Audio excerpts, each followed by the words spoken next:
Hey guys, welcome back to the channel. This is part 12 of What If Naruto was sent to the fairy tale universe. If you guys enjoyed this What If, and want to see part 13 of it, comment down below, and let me know. Also check out previous parts of this What If. I have created a playlist for this What If, where you can find all the previous parts, link is in the description. And go ahead, and check out other What Ifs in the channel. And also check out Fiction X for some amazing What Ifs, link is in the description. Before we start, please do support for more awesome content, it really means a lot. Don't forget to subscribe and leave a like, and also share this video with your friends. So let's start this video. Naruto sighed as he looked around at the crestfallen guild members. He was currently sitting at a table near the back of the basement by himself, watching the listless men and women quietly talk amongst themselves. This was easily the quietest he had ever seen the mages of Fairy Tail, and he couldn't blame them. Makarov had turned up not too long after Naruto and Kana had, and probably ordered everyone downstairs. Once there, he had told the outraged mob before him to shut up, sit down and do nothing. His reasoning behind it was that any guild cowardly enough to attack them in the middle of the night wasn't worth their time. So long as everyone was okay, he was fine with that. Now, Naruto could easily see the old man's point, but it still didn't sit very well with him. The memory of arriving in the Dust Bowl that was once Konoha was still fresh in his mind, so Naruto knew exactly what everyone was experiencing, only this time around they have been forbidden to fight back. It was immensely frustrating, but the guild would be repaired soon enough, and the attack would fade into the past. Hearing the telltale tapping of soft shoes, Naruto looked up at a distressed Mira Jane as she approached him. His features softened somewhat, and he sent her an encouraging smile as she struggled to meet his gaze. "Hey, what are you doing over here?" The girl sighed and she tried to smile. "It didn't work. Well, I thought if I just keep myself busy and try keep people's minds off everything, I could help the guild still feel somewhat normal, you know? I saw you over here, so I thought I'd just see if you wanted anything." Naruto didn't really have any need for anything right now, but he saw this as the girl's stress outlet. Yeah, I'm actually pretty thirsty. Would you mind getting me a couple of big jugs of water?" Looking up in mild surprise, Mira Jane paused. You really want that much water?" Nodding, Naruto tapped his pocket. "Yep. I want to store some for later, when I go out training, so a few jugs would do well. So, do you want a hand, or are you alright?" Shaking her head, Mira Jane tried another smile. "No, I'll be okay. I'll be back shortly." Smiling sadly as he watched her turn away, Naruto leaned back into his chair and looked to the roof. He really didn't want to be stuck in here all day, because all the negative emotions in the guild would drive him over the edge, and he'd go break something. While taking his anger out on the nearest Phantom Lord guild segment sounded incredibly tempting, Naruto couldn't justify it beyond revenge, and that was everything Jiraiya-sensei and Nagato had worked towards eliminating.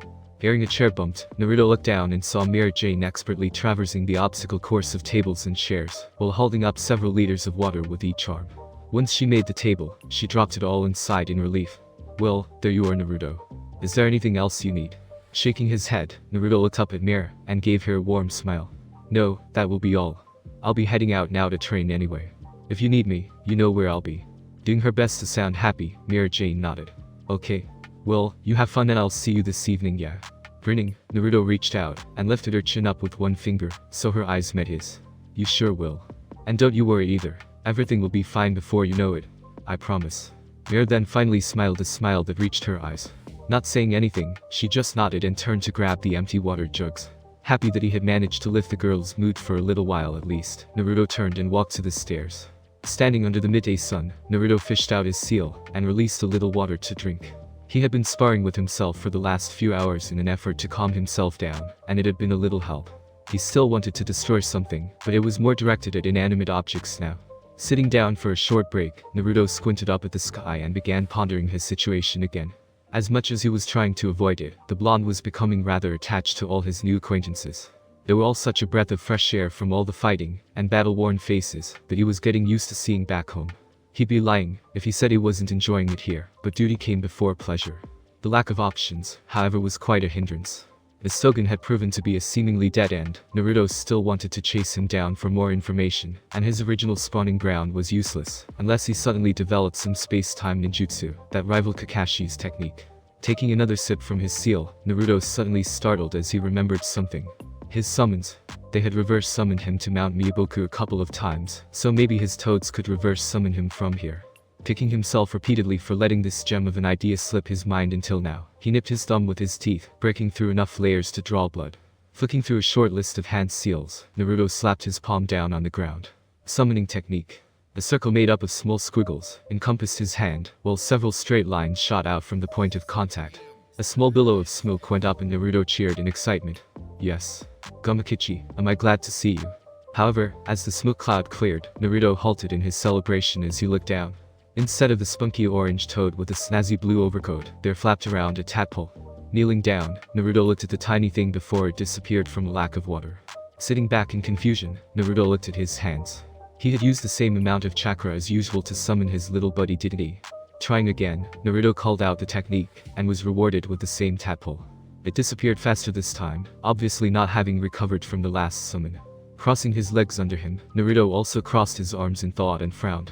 He had only ever made the mistake of summoning a tadpole when he had first learned the technique, and that was because his chakra had been all out of whack.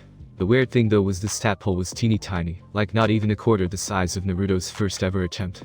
It was the size Naruto could have expected an average civilian to have created, had they been able. Having a quick feel through his own power, he certainly couldn't say it wasn't a mistake of his own. His chakra was still present as always, and his control was good enough that it shouldn't have mucked up now after so many times of having performed the technique. A few other possibilities as to why it couldn't work ran through his head, but none were really concrete. Growling, Naruto pumped more chakra into the technique this time. Summoning technique. Again, he got a tadpole, though marginally bigger. Summoning technique. Same result. Summoning technique. Growling, Naruto looked at his hand in frustration. Why wouldn't you work? Falling onto his back, Naruto looked to the clear sky and growled again. All the hard work he had put into calming himself had all but vanished, and now Naruto had the overwhelming need to vent his anger by kicking someone's head in. Sitting up again, Naruto took a deep breath and willed the violent thoughts away. Trying to focus on something else, Naruto thought back to the massive tornado he had created back when he was helping out the guild with Aizenwald. Bringing a hand up in front of him, he began circulating his chakra around it, idly noting that watching the new technique seemed to calm his nerves. The ball of rotating air then began working its way down his arm, as he willed his chakra to push it down, spinning the current around his limb in a protective shroud. Halting its movement just before the elbow, Naruto lowered his hand to the ground to see what would happen. At first all that happened was the air currents were disrupted, and a few sticks and small rocks were thrown around. As he upped the amount of chakra though, the winds began to eat into the ground, and pulled lumps of dirt out, absorbing them into the mini tornado in the process. The rapidly spinning twigs and rocks, however, bit into his skin though, so Naruto had to drop the technique before his arm was shredded. Staring at the healing cuts thoughtfully, Naruto replayed the technique over in his mind. Keeping it that close to his skin would hurt more than anything, and unless he had the chakra control of a Hyuga, he wouldn't be able to protect himself. It was looking like it was going to have to be a larger size technique, so he could control it enough so that it didn't cause him harm. Sighing as he dropped the technique, Naruto thought back to the most pressing problem with a clearer mind. Creating new attacks could wait. Frowning as he considered his summoning problem, Naruto groaned and ruffled his hair. Right now, the blonde guessed he'd just get angry if he kept at it. Feeling his stomach growl loudly, Naruto looked down. He'd been just as shocked as everyone else at the attack on the guild and as such, had totally forgotten about eating more. Standing, Naruto dusted himself down and looked back at the guild. It was past lunchtime, and if he was lucky, Natsu and the rest of the crew might have gotten home in that time. There wasn't much he could do on an empty stomach anyway, so with a jump, Naruto headed back to the guild. Hearing a thump and a frustrated scream from within the guild, Naruto rolled his eyes and smiled. It seemed like Natsu was home. Walking down the stairs, Naruto watched a clearly drunk Makarov dashing for the toilets, hands clamped down over the front of his shorts. Turning to look at where he came from, Naruto spotted the familiar red, pink, black and blonde locks of the strongest team in Fairy Tail. Wondering over as Natsu exploded in anger again, Naruto raised a hand in greeting as they noticed him. Howdy. Did your mission go alright? Frowning, Urza looked over at the other three. Thankfully it didn't go too badly. They are extremely lucky however that the master isn't in a state to punish them for this clear violation of the rules. I'd do it myself, but he told me not to bother.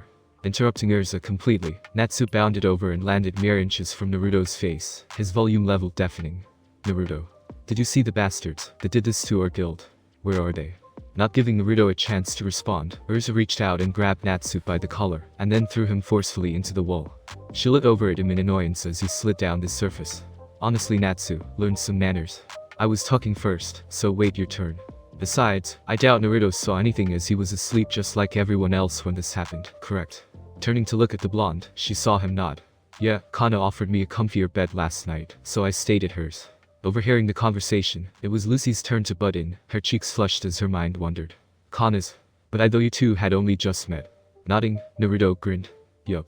It was super soft, so I had a great sleep. Lucy then kind of drifted away as her face flushed even hotter, the girl mumbling something under her breath as she overheated. Turning his attention back to Ursa, Naruto shrugged. So yeah, I saw as much as everyone else. She nodded knowingly and looked over to Natsu as he groaned and held his nose. Okay, I have finished speaking now, so if you have anything you want to say to Naruto, you may now. Pulling himself to his feet, Natsu looked over at Naruto and frowned. So did you try to chase them down, or did the master stop you too? Naruto shook his head. I'm still not a part of the guild, so Makarov really can't tell me not to. However, I didn't chase them for the same reason Makarov didn't. Natsu gave him a questioning look. Because it's forbidden by the council. Sweat dropping, Naruto shook his head. Ah, no, it was because no one was hurt. Frowning, Natsu pouted. But what about the guild? It's completely destroyed. Leaning back on a table behind him, Naruto shook his head. Here, let me ask you a question. What do you think is fairy tail? What makes fairy tail, fairy tail? Pausing at the unexpected question, Natsu thought for a second. The guild obviously. This is the guild fairy tail. Naruto leaned in a bit. So, this building is fairy tail. Without it, there is nothing left to go. Frowning at the curveball, Natsu considered his next answer. Well, no, we're all still here. Leaning back, Naruto smiled. And that's why I didn't chase them. It's not the building that's fairy tail, it's the mages that make it up. This whole place could be destroyed, but if everyone is perfectly okay, fairy tail will survive. Eyes widening at the revelation, Natsu blinked several times. So that's why Makarov didn't chase them down. Naruto shrugged. I'd say that's a part of it, but that's definitely my reason. Now at a bit of a loss for words, Natsu looked over at his companions and frowned. Do you guys think the same? Seeing Ursa and Grey nod, he smiled. Wilder, it's about time you caught on, you wet ember. Freezing a Grey's taunt, Natsu looked over dangerously. Care to repeat that you glorified excuse for a puddle? The boys were now butting heads, and it didn't take long before it all degraded into a brawl, and several people were dragged in. Naruto, Ursa and Lucy had all taken a step back before the fight started, and were watching on as it grew. Leaning into her two powerful friends, Lucy looked at the mass worriedly. Guys, did you want to leave before we get sucked into that? Naruto shrugged while Ursa hummed thoughtfully. I suppose it would be good to go for a walk. We can stop at a restaurant and get some food if you'd like. Naruto's stomach decided to make itself known and let out a mighty roar of neglect. Yeah, I haven't eaten anything substantial all day. Let's go. Wandering back into the guild an hour later, Naruto, Ursa, and Lucy looked around the group. It seemed that the fight Grey and Natsu had managed to restore some form of normality to the guild, and light chatter seemed to have filled the empty air. Walking over to the bar, Naruto sat down with a sigh and patted his now full stomach. Damn, that was good. What was it called again? Still not quite able to believe how much she had consumed, Lucy sat down carefully beside him. So, do you mean the name of the restaurant you basically ate out of business, or the actual food? Burping happily, Naruto looked over at her. The actual food. Placing a finger to her lips, Lucy frowned. Well, it started off with a roast meal, followed up by a steak and chips, then a flying fish, then a bowl of ice cream, and then I kinda lost count as the meals blurred into one. Conceding her point, Naruto grinned happily. Well, it was delicious, all of it. We'll have to go back again. Looking down at her half-empty wallet, a few tears escaped Lucy's eyes. Next time, I won't help pay for the meal. You can get a job and pay for it all by yourself. Nodding but not saying anything, Naruto smiled happily. She was just as soft as Iruka-sensei. She'll buy him another meal yet. Hearing a loud clappering across the room, everyone's heads turned as they saw the master rise to his feet on top of his table. Alright you bratty lot, shut up for 1 second. I was just discussing matters over with Mira Jane, and we decided that everyone should stay together for the next couple of nights. Things are still fresh in everyone's minds, and as a precaution in case some rogue Phantom Lord member is still around, everyone should stick together, at least for a week. Hearing a murmur of approval, Makarov folded his hands behind his back. So everyone, stay together with your team and pick one member who you will stay over with. That is all. Sitting back down as the group began to whisper amongst themselves, Naruto looked over at Ursa and Lucy. Leaning in, Lucy frowned slightly. So, who will you stay with? Blinking a few times, Naruto shrugged. I'm not sure. I don't even really have to, since I'm an outsider. Besides, I'm easily strong enough to handle some punk-ass one-up mage who's dumb enough to try his luck with me. Just then, Lucy and Ursa both looked up, and Naruto sensed a familiar presence approach him from behind. Turning, Naruto sent Mira Jane a smile. Why hello, it's been a while. Rolling her eyes, Mira playfully slapped the back of his head. Hush up, will you? I'm actually coming over to ask if you would be willing to stay with Kana again. She doesn't really have a permanent team, so if you could stick with her for a bit, that would be just great. Shrugging indifferently, Naruto nodded. Yeah, why not? It's not like I'll be staying with anyone else. Hearing a squeak, Mira looked over and saw Lucy blushing up a storm. As she looked over at the tall woman currently sinking a barrel of strong liquor. Raising an eyebrow, she nudged Naruto. "What's wrong with Lucy?" Naruto just grinned. "I think she thinks me and Kana shared a bed last night." Looking down at Naruto, Mira pursed her lips slightly. "Did you?" Looking up at the girl, Naruto smirked. "Nah, but it's funny watching her struggle." "Oh? That could have been kinda hot, if you had though." Snorting as he choked on his own spit, Naruto spun around to glance at the departing barmaid and watched as she sauntered away, a cheeky giggle reaching his ears. Not allowing this to go unpunished, Naruto slipped from his chair and followed her. Tailing her as she wandered from table to table, Naruto eventually got within range and waited. The second he saw her bend down, he jumped and held his top out. "Mira." Hearing her name so close behind her, the startled girl stood up with her head and upper body going straight up the inside of Naruto's jacket. She screamed in surprise and began beating at the fabric as Naruto peeked down his collar. Seeing his target come into view, Naruto flipped his shirt up over her head and snagged the little book on the way up. Dancing back, everyone within view burst out laughing as Mira steadied herself, looking extremely ruffled. Turning, she tried to glare at him, but her usually upright fringe fell into her face, and she sneezed as it tickled her dainty nose. Laughing loudly, Naruto breezed in and ruffled her hair some more, before running away with the frustrated girl crying out after him. Finding himself sitting out the front of Kana's house, Naruto sighed and looked up at the setting sun. He really was growing fond of everyone here, despite his need to get home. Looking down at the book in his hand, Naruto flipped it open and looked through it. Blank pages stared back up at him, and Naruto closed it with a snap. He was about to tuck it away when he thought back to his summoning dilemma. Raising an eyebrow, Naruto looked around. Seeing no one, he slipped the small pen from the spine and opened up to the third page. Hesitating, the pen hovered above the page for a bit before he started writing down his thoughts for the day. Quickly finishing up, Naruto snapped it shut and tucked it away. What he wasn't expecting was the amused snort just in front of him, and he jumped. "Well, how about that, you gone and got yourself a diary. How cute." Looking up at a smirking Kana, Naruto blushed and crossed his arms. "It's not a diary. Besides, Mira Jane is making me do it." Raising an eyebrow, Kana walked forward. "Oh, well, where's Mira Jane to make you write in your not diary?" Spluttering, Naruto stood up. "Well, she said that I had to or else, Databayo." Looking over her shoulder, Kana let out an amused squeal. "Databayo? Now that is just adorable." Blushing harder, Naruto stomped his foot. "Shut up." Laughing, Kana opened her door and walked in. Yeah. So, you coming in?"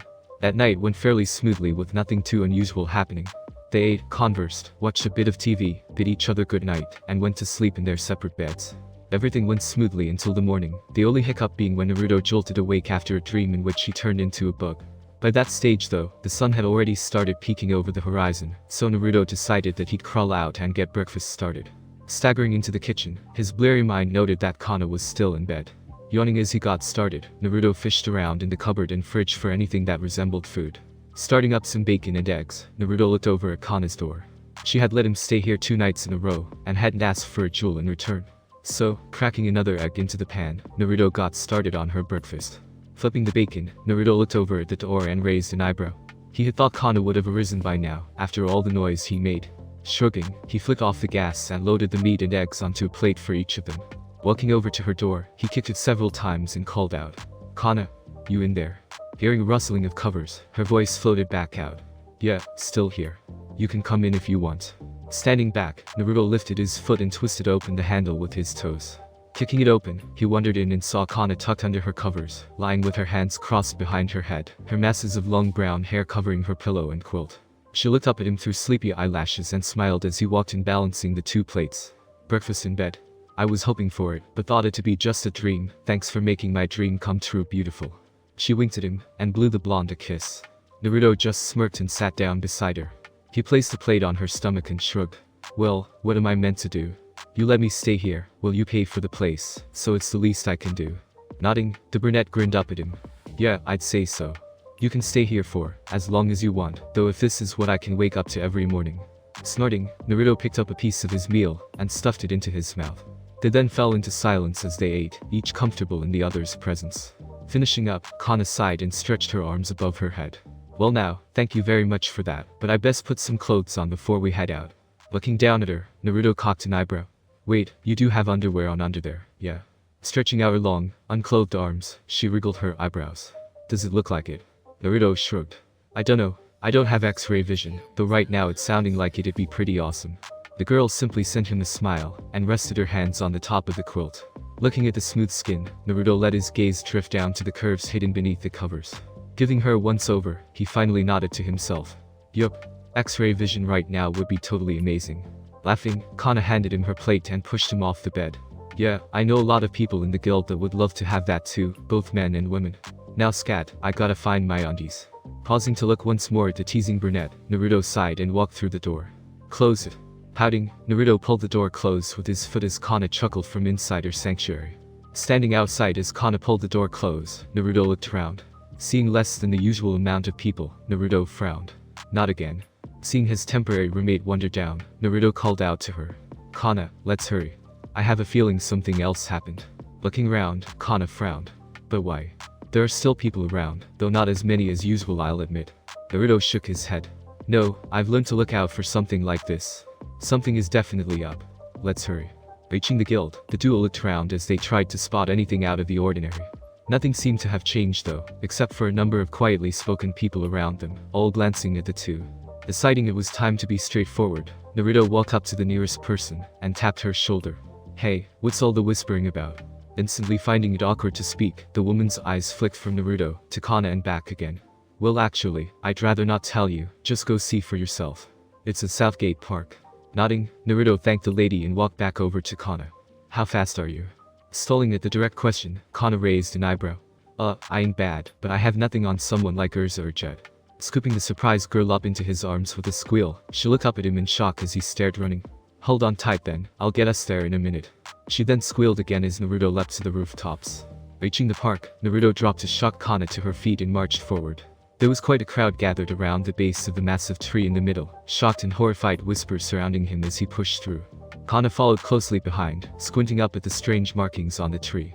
Naruto's keen eyesight however picked up on what those markings truly were. His fists clenched in anger as he desperately tried to stop images of his friend's home jumping into his mind. It wouldn't do well to go berserk here. Reaching the front of the crowd, Naruto stopped beside Urza, Natsu, Lucy and Gray. Kana gasped as she then clearly saw what exactly was up there. What the who the hell did this? The cause for all the commotion was Levi, Jet and Roy. Or more so, the horrific positions they had been forced into. Each had been essentially crucified to the massive trunk of the tree situated in the middle of the park, several large metal bars bent around their arms, holding them up and fastened to the trunk with thick nails. Each member of Shadow Gear was also bloodied, beaten and half naked. Only a few bare scraps of clothing covered their modesty from the world as they hung there unconscious and broken. Urza then pointed up at a strange drawing on Levi's bruised stomach. It was a symbol that looked like the bottom two-thirds of an eye, with two identical eyelashes sticking out from the bottom of it at about a 45-degree angle. From the very bottom of the curve, right under the single dot in the middle of the semicircle, swirled out an odd tail, rather reminiscent of a pig's tail. Phantom Lord did this, that's who. Hearing the crowd parting in quiet murmurs, Naruto looked over to see Makarov walking up towards the tree. The old man took one look up at the bashed bodies of his mages, and instantly crushed the staff he was walking with in his hand. Being reduced to a rundown beer lounge I could deal with, but no parent can remain silent after seeing their children's blood. This means war. Turning, the old man looked up at the blonde beside him. Naruto, get them down for us. We must take them to the hospital. Nodding quietly in well-controlled anger, Naruto closed his eyes and willed 3 clones into existence. They ran from the clouds, up the face of the tree, and all grabbed one of the beaten mages, and lifted them up, taking the strain from their airways. They then reached out and effortlessly pulled the iron bars from the tree. Unwinding them from each member's arms, they dropped the iron to the ground, and gently cradled each of their precious cargo as they descended. Reaching the ground, Naruto nodded to them and looked over to the mages with him. Who can take me to the hospital? Hesitantly raising her arm, a grief-stricken Lucy looked over through tear-filled eyes. I can. Crossing his fingers, Naruto created another clone, and it knelt down before Lucy. She sniffed and climbed on before pointing out over the city. It's that way. The 4 Narutos and their passengers then shot off into the sky as they leapt towards the hospital. Watching them leave, Makarov looked at the mages around him. Assemble the guild. We march out in 30 minutes. Barely 20 minutes later, Naruto found himself at the back of a massive number of mages from Fairy Tail heading out to do battle. Urza dropped back to walk beside him. Looking over, the blonde raised an eyebrow. You okay? Urza nodded. I am as well as I could be. How about you? You seem to have a bit of a closer friendship with Levi. Naruto just blinked. I see everyone here as my friend, whether I'm a part of the guild or not. When that happens to one of my friends, the person who did it better watch out. Humming softly, Urza pondered her next question. So, will you be seeking death for those who did this? Naruto shook his head. No, that wouldn't give them the chance to change their ways. I am not above kicking that error into them in the form of broken bones though. Happy with the response, Urza's face hardened. Very well. Just make sure you leave some for me.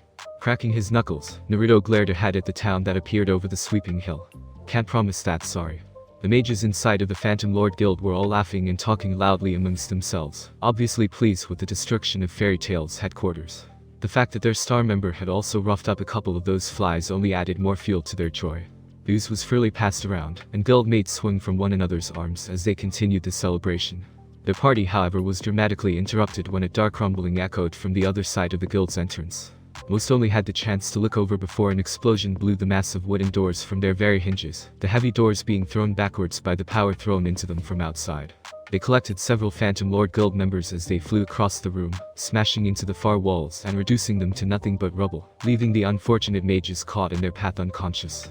Looking back at the doors, the guild saw a single pink-haired mage with the fires of hell burning within his eyes staring down at them all.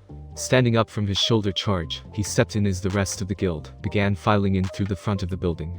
Suddenly, a thunderous voice filled the area, and all looked over to see Makarov literally bristling with unbridled fury and power. "We are Fairy Tail. Come at us now." Instantly, the massive room exploded into action as mages began flying at one another, powerful spells being conjured up and thrown across the area with loud booms. However, despite the mayhem, there was a single, unimpressive blonde kid walking forward from the back of the Fairy Tail group, an eerie calm on his face as he looked over the battlefield. Eyeing up one of the closest men, Naruto raised a hand and pointed at him. "You." It was it that attacked the mages. Snorting, the man leered at him. "You honestly think I'll tell you losers who just dared to blow off our doors?" Before he could even flinch, Naruto was suddenly in his face, cold blue eyes boring down on him. Wrong answer. A thunderous crack sounded out and the man shot backwards like a bullet, slamming through the solid stone walls with a sickening crunch. Looking around, Naruto gazed upon the next closest mage as all those around him looked on in shock. He walked over calmly, seemingly sliding around the various localized fights around him. Upon reaching the woman, Naruto looked into her eyes and repeated his question. "We did it." Whipping out a hand, Naruto caught the incoming fist and glared at the woman. "Well." She sneered up at Naruto and laughed. "That would be our number one mage, Gajil. Best of luck with beating him, assuming you even find him." "Thank you." Gripping the fist tight, Naruto spun and slung the screaming woman across the room. "Urza." Hearing his voice above the noise, the powerful woman saw the Phantom Lord Mage flying towards her.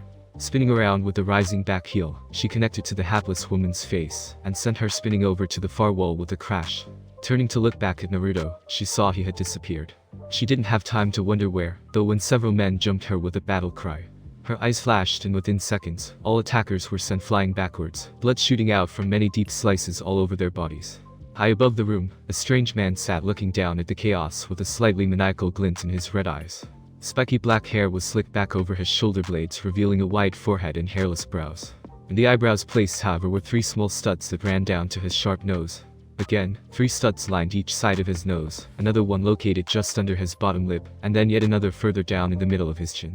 A tight gunmetal gray vest covered his chest, its lack of sleeves revealing a pair of powerful arms that were casually draped over his knees. 4 studs lined each forearm, his right one covered in multiple scars from battles past. His hands were covered in fingerless maroon gloves, the backs and bottoms covered with studded metal plates. The bottom of the vest then flared out like the bottom of a trench coat from under his pale belt, revealing from the front a pair of baggy beige, full-length pants, tucked into knee-high boots. Finishing off the strange attire, was an odd wing-like piece, attached to his right shoulder with a massive stud. Chuckling to himself, he didn't even move when Naruto flickered into view beside him. Casually turning his head, he looked up at the blonde.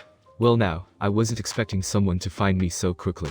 Naruto said nothing, and just kept staring at the strange man. Eventually though, Naruto spoke up.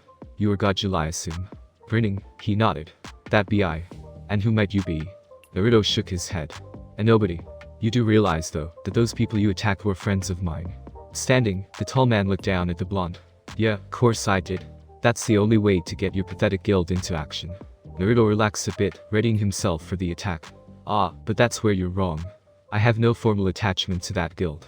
At best I am friends with the members." Throwing his head back in a sharp bark of laughter, Gajil looked down at him with piercing eyes. "That ain't what I read this morning, Blondie." Frowning, Naruto looked up at him skeptically. "Where did you hear that?" Grinning, Gajil then exploded forward, fists raised high. "Why don't you just beat the answer out of me?" Swinging forward, the massive man laughed cruelly as his fist buried itself deeply into the blonde's stomach. Naruto's eyes widened in pain and his mouth flew open as droplets of spit shot from his mouth. No droplets landed on Gajeel though, as suddenly, the resistance around his fists seemed to explode, leaving him staring at the dissipating cloud in surprise. Behind that, however, stood Naruto, an angry glint in his eyes. "I thought you'd never ask." Flashing out in a display of blinding speed, Naruto's foot buried itself deep into the massive man's stomach, and blew him backwards. A shockwave exploded out from the point of contact and Naruto watched on impassively as the man blew a huge hole through the stone wall, his body flying away into the distance. Flashing to the hole, Naruto created a clone and jumped into the sky. The clone rolled over onto his back, and Naruto placed his feet on the others, and then both kicked off, the clone dispelling under the force, while Naruto was sent rocketing after Gajeel.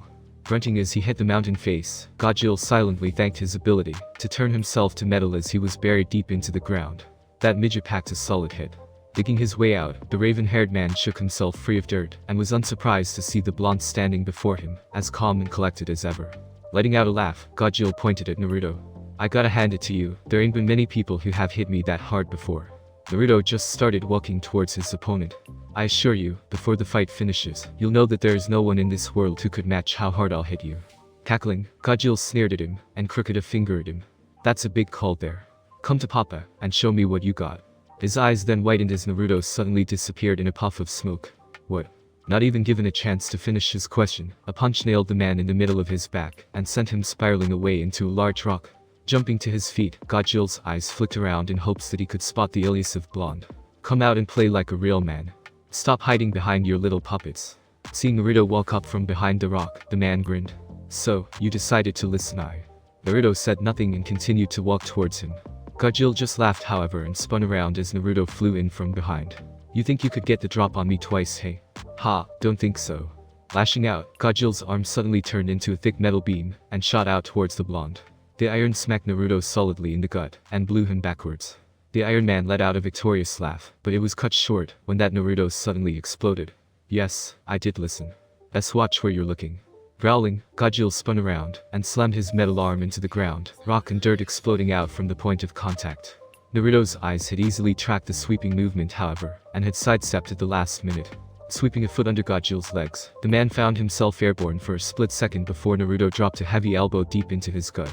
Spit and a little bit of blood shot from the man's mouth as the blow ruptured some blood vessels within his stomach. Not a moment later, a loud crunch sounded out as Gajeel found himself buried deep in the ground again. Looking up with rage-filled eyes, Gajeel focused on the calm blonde above him. Finished. The ground around the Iron Man exploded as he lashed out with powerful arms, propelling him from his hole and up into the air. "Oh, you just done it, boy." Iron Dragon's roar. Inhaling an inhuman amount of air, Gajeel brought his fists to his mouth as a bright chrome magic circle exploded out from around his face. Screaming out in effort, a deep gray tornado suddenly howled out and shot down towards Naruto.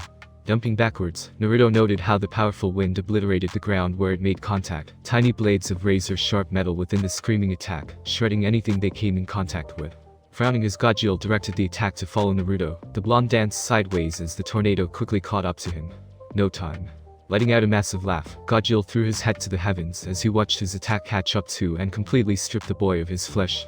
Falling to the ground, the man walked over to the hole and looked in expectantly. What he saw however was a mass of rubble from a destroyed boulder. Spinning around just in time to catch a fist aimed at his face, Gajeel smirked at the blonde. "Got a few tricks up your sleeve, eh? Try this then." Clamping his powerful grip down on Naruto's fist, he reared back, and ready to punch. Iron Dragon's Club. His arm turned into a pillar again, and Gajeel lashed out, sinking the arm deep into Naruto's belly. Not happy with that though, he extended the attack, extending his arm out as he pushed Naruto away from him, slamming him deep into the far side of the mountain. Retracting his arm, the pillar returned to normal, and Gajeel flexed his fingers happily. "Well, looks like you can be hit after all. Got anything to show after that?" He wasn't disappointed when the blonde dragged himself from the hole and looked back at him defiantly. Sneering, Gajeel lowered his body into an offensive stance. "Good. I didn't want this to end too soon." Suddenly though, Naruto looked over towards Phantom Lord. Realizing that his opponent must have had exceptional hearing as well, Gajeel looked over and saw the entire guild of Fairy Tail retreating from their assault. Letting out a bark of mocking laughter, Gajeel pointed at the fleeing mages. "Ha! You see that? That is your guild being completely decimated by our guild. Awesome, isn't it?" Frowning as he watched the mages run from a distance, Naruto only half paid attention to the annoying man behind him. Something bad must have happened, so it would be best to finish up here quickly. Turning to level a glare at Gajeel, Naruto flexed his fingers. Looks like I'll have to end this then. Generating a clone, Naruto held his hand out as the chakra construct began swiping its hands over it. A bright blue ball quickly came to life in his palm, and once it was completed, the clone disappeared. Holding the attack out, Naruto stared at Gajeel. Here's a little something for you to remember me by. My name is Naruto, and if you ever so much as touch one of my friends again, I will come for you, I will find you, and then I will break you. He then suddenly flashed forward so fast that Gajeel didn't even have time to mock him. Rasengan. The blue ball sucked deep into the man's stomach, and he let out an agonized yell as he was fired backwards into a large boulder. Crunching deep into it, Gajeel's eyes flickered in pain before he passed out. Looking at the man in distaste, Naruto turned his back on him. Be thankful that attack was in full power. Learn from this and don't come near us again. Running along the cliff face, Naruto then jumped out and fell down towards the members of Fairy Tail. Thanks for listening. I do hope you enjoyed.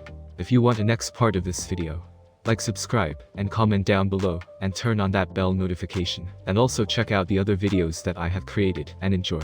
See you in the next video. Peace.